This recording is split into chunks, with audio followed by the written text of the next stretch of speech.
Welcome to the Slop Farm. Enjoy the video. You'll start by powering and positioning both devices. Insert fresh batteries into the remote and turn the TV on at the power button.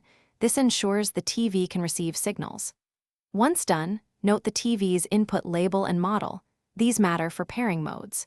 Make sure nothing blocks the IR sensor and that you're within about 8 to 10 feet and roughly 30 degrees of the sensor. This improves signal reliability, so the very first commands register. Now move into pairing. You'll open the TV's settings under Remote Setup or Bluetooth. This lets the TV search for devices. With the remote held close, press and hold its dedicated pairing or home plus back buttons until the LED blinks or an on-screen prompt appears. If you're using IR, you can skip Bluetooth and test direct button presses immediately.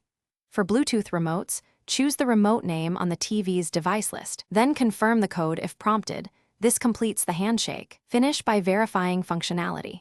You should press volume, input, navigation, and power to confirm each command is registered. This proves pairing success. If something fails, remove the remote from the TV's paired devices and rerun the pairing steps. Sometimes a second attempt fixes timing issues. As a quick troubleshooting tip, replace batteries, reboot the TV, move closer, and clear the line of sight. These simple fixes solve most connection problems and save time. Thanks for watching. Consider subscribing if we helped you today.